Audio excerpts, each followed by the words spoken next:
Arrancamos este análisis a fondo sobre cómo navegar y sobrevivir al laberinto cognitivo moderno.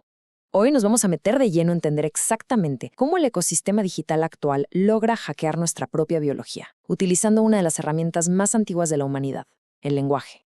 Las narrativas, las pantallas y los algoritmos dominan todo nuestro entorno, pero casi nunca hacemos una pausa para auditar cómo estas fuerzas interactúan literalmente con nuestro cerebro físico. Para lograrlo, vamos a seguir una ruta muy metódica. Primero veremos el hackeo biológico, luego la fricción del lenguaje. Pasaremos al simulacro digital. De ahí saltamos a la inteligencia y geopolítica y cerramos con tácticas de soberanía cognitiva. Vámonos directo.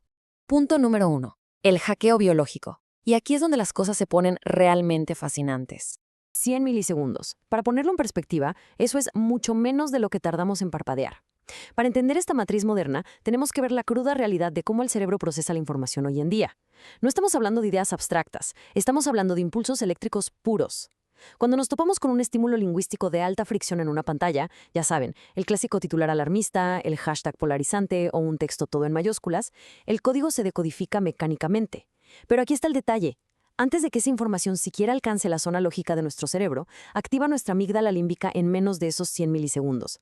Es un secuestro biológico a hipervelocidad que inunda el cuerpo de cortisol y adrenalina muchísimo antes de que la razón tenga la oportunidad de encenderse.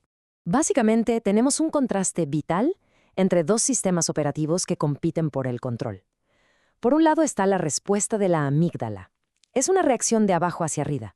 Digamos que es el reflejo de supervivencia más primitivo, impulsado totalmente por el pánico y el tribalismo. Por el otro lado tenemos la corteza prefrontal. Esta opera de arriba hacia abajo.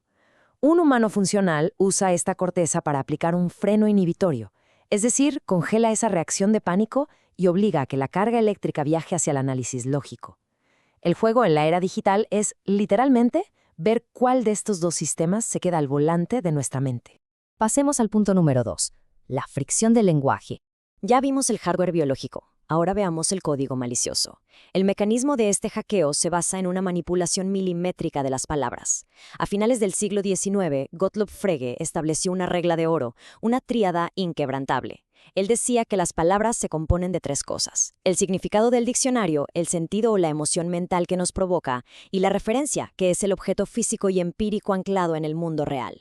Esta lógica es absolutamente crucial porque es lo que ancla nuestra mente a la realidad física. Es infalible, de verdad. Pero las estructuras de poder actuales han aprendido a fracturarla sistemáticamente. A esta manipulación la llamamos semántica plástica. Y créanme, es una cirugía en 3 pasos. Ojo aquí. Primero, se aísla el sentido emocional benévolo de una palabra, conceptos como seguridad o bienestar. Al leer esto, nuestra amígdala se relaja, bajamos la guardia. Segundo, de forma muy sutil, vacían la referencia empírica, es decir, cortan por completo su conexión con la realidad física. Y tercero, ese cascarón vacío lo rellenan con una agenda oculta. Así es como la mente termina aceptando un caballo de Troya político o corporativo, simplemente porque nos dejamos seducir por la emoción del empaque y perdimos de vista la realidad del contenido material. Y esto nos lleva a la sección 3, el simulacro digital. ¿Qué pasa cuando llevas esta cirugía semántica a una escala masiva, a sociedades enteras? El panorama cambia drásticamente. Entramos a lleno a lo que el filósofo Jean Baudrillard llamó el simulacro de tercer orden. En esta era de la posverdad, ya no estamos luchando contra mentirillas convencionales que solo deforman un poco la realidad. No. Ahora el mapa sustituye y precede al territorio físico. Los signos digitales flotan sin ningún tipo de ancla empírica y ocultan algo aterrador: la ausencia absoluta de una realidad allá afuera, detrás de la pantalla. Trágicamente, esa imagen hiperreal se convierte en nuestra única verdad. Esto genera unas distorsiones brutales en nuestro día a día. Por ejemplo, la famosa dialéctica de Hegel requería que una tesis y una antítesis chocaran para generar una solución, una síntesis superior. Bueno, pues los algoritmos cancelan esa síntesis, dejándonos atrapados en una fricción binaria perpetua, una pelea sin fin. Al mismo tiempo surge lo que Nietzsche llamaría una moral de rebaño algorítmica, donde todos consumimos palabras de plástico ya predigeridas por el sistema. Y Umberto Eco lo describía como una era de sospecha cósmica, un entorno donde rechazamos los hechos grises y aburridos del mundo real porque nuestro cerebro sencillamente prefiere la dopamina fácil de las copias digitales polidas, esas que reafirman lo que ya creíamos. Si juntamos todas estas piezas en un mapa táctico, queda clarísimo cómo las ideas de estos grandes pensadores han sido torcidas por la matriz moderna. Pero lo más importante, nos muestra cómo podemos usarlas como herramientas de soberanía epistémica. Desde usar a Frege para auditar referencias empíricas, forzar colisionadores dialécticos con Hegel o practicar gimnasia inhibitoria prefrontal para desactivar dogmas con Nietzsche. Todo esto forma un arsenal completo para desmantelar la hiperrealidad, aislar la ideología y exigir, siempre, las coordenadas físicas reales de cualquier narrativa que nos pongan enfrente.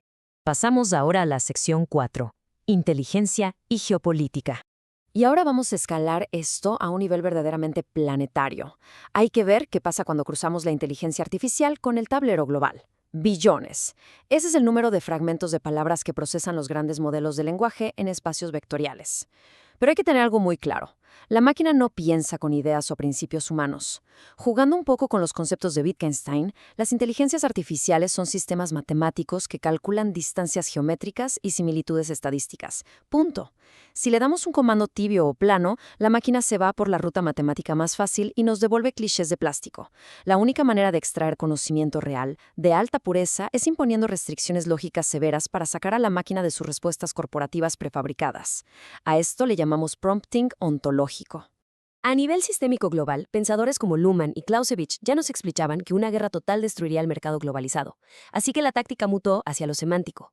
Hoy en día, la fuerza militar se despliega no para destruir, sino como un significante, una oratoria armada. Este acto genera fricción, obliga a renegociar tratados y luego, aquí viene la magia oscura, alteran los códigos binarios de los sistemas. Imaginen un sistema financiero global. Al reclasificar semánticamente los activos de una nación de propiedad legal a fondos de amenaza, expulsan a ese actor de la red global sin disparar un solo misil. Así de fuerte es. El control de la sintaxis antecede al control del territorio. Finalmente, llegamos a la sección 5, soberanía cognitiva. Después de mapear estas amenazas biológicas, lingüísticas y sistémicas, la pregunta es, ¿cómo mantenemos nuestra funcionalidad en el día a día? Llevémoslo a una metodología práctica. Tomemos un caso clínico, 100% frío y analítico, sin ningún sesgo moral ni político. El debate sobre la nulidad electoral en México por supuesta injerencia extranjera es un ejemplo magistral de secuestro semántico. En estos escenarios vemos cómo todas las facciones estiran el concepto a su conveniencia. Una narrativa oficial lo usa como un escudo heroico de soberanía, mientras que la oposición lo pinta como un caballo de Troya autoritario. Ante toda esta neblina, el rigor técnico es indispensable. El protocolo a seguir es clarísimo. Paso 1. Ignorar por completo el drama tribal de los hashtags y el fuego cruzado en redes. Paso 2. Usar la corteza prefrontal para congelar la amígdala. Y paso 3. Auditar estrictamente la referencia empírica. En este caso clínico, esa referencia es la sintaxis exacta de la ley escrita en el Congreso. Si la ley define injerencia de una forma vaga, estamos ante una herramienta de control discrecional. Si exige pruebas técnicas irrefutables, es un blindaje real. El objetivo analítico jamás es elegir una emoción moral, sino determinar con total frialdad quién tiene el poder fáctico en el mundo real y bajo qué reglas físicas exactas lo ejerce. Para cerrar, quiero dejarles una verdad profunda sobre la época que nos tocó vivir. La máquina procesa el caos, pero la mente humana dictamina el sentido.